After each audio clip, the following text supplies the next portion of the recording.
how to shop for resveratrol products. Yes. So generally speaking, if you're on the market for it, we would say look for, if there's a product with a transparent percentage, we will look for 0.5 to 2%. That is the most common percentage we see cited in literature. It can work well with vitamin C. Again, the takeaway from the question of is it better than vitamin C is no, but it does seem to work very differently. So if you are already on vitamin C, you're curious to try this guy out, we wouldn't think about it as a replacement. We would say if you use your vitamin C during the day, resveratrol at night, that's a great routine. Yeah. And in terms of shopping, we kind of mentioned it before, is the landscape is actually quite small. And the reason for this is because, as Gloria subtly hinted at, resveratrol is also another unstable ingredient, which means it takes a very talented chemist to actually get it into formula. And because of that, I think, and also the fact that when it dies about as equal of a sad death as ascorbic acid, if not worse. You may see your resveratrol products maybe looking generally tinted yellow in the beginning, and then maybe you forget about it and you pump it later and it is a lovely poop brown-black color. Yeah, that's your resveratrol. So with that, to simplify, we are going to actually walk through 3 resveratrol products for you and kind of give you just a general idea of what the landscape is. And I think we obviously have to start with the most basic beginner affordable product, and that is the Ordinary's resveratrol 3% plus ferulic acid 3% as well. Serum solvent thingy. Gloria, how do we feel about this? Yeah, I think this is kind of that beginner product you can definitely try out to see if it's right for your skin. Yeah. I will say this, why I'm hesitant to recommend something like this is that this has a very simplistic ingredient list. With 3% resveratrol, 3% ferulic acid, that whole junk is dissolved in 94% propanediol. Lovely. Which in itself is not a bad ingredient. It's fantastic. We use it in our own lines. It's in both Aquafix and Mr. Reliable. It's a great solvent.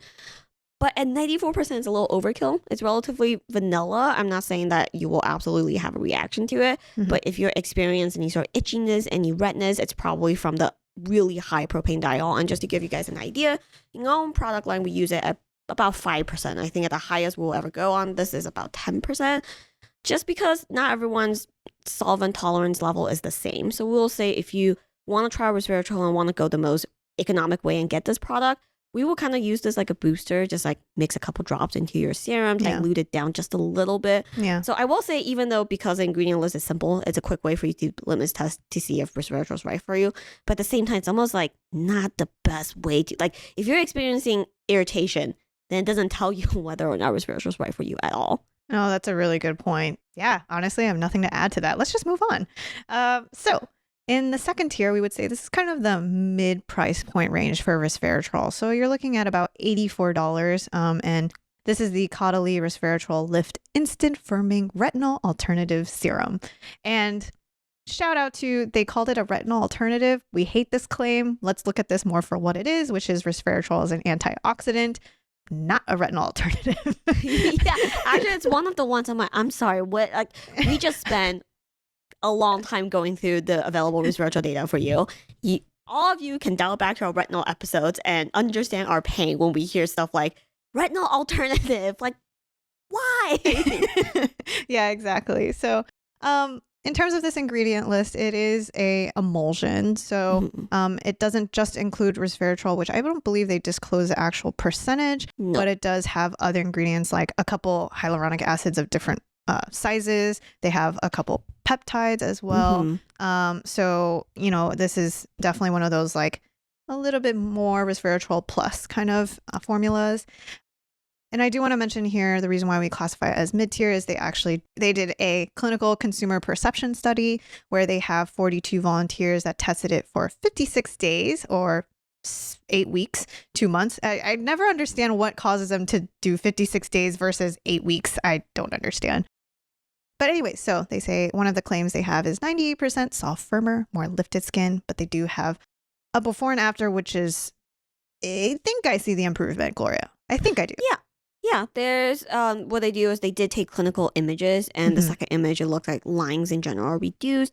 I will say the lighting looks slightly different to me, even though the setting seems more professional. It just, I think that shine from the initial picture versus the second picture to me is a little bit odd. But either way, at least it's a 2-month clinical, twice a day. So that's why I think it's still a pretty decent product for the mid-tier. But you can see there's already a big jump in price point.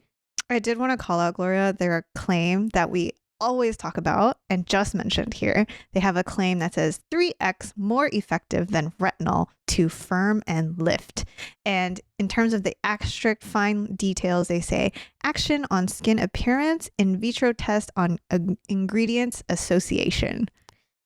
I don't know how you can make firm and lift claims based on in vitro tests, but we'd be a little skeptical here. Exactly. So this is a classic example of those like numeral X claims that happens and how it's tied to oftentimes in vitro data. So it's a good example of this and how Gloria and I don't really care too much about this one. But anyways. And finally, we have to talk about our highest tier.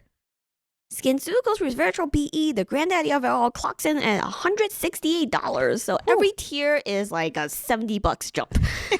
But we will say this is kind of this is the standard, right? First of all, there's transparent percentages. There's 1% resveratrol, 0.5% biclin, which is another antioxidant that have roots in traditional medicine, and 1% vitamin E in the form of alpha-tocopherol. And they not only did the study was published in a journal online, and it's kind of intense. So first of all, it's 12 weeks, so much, much longer.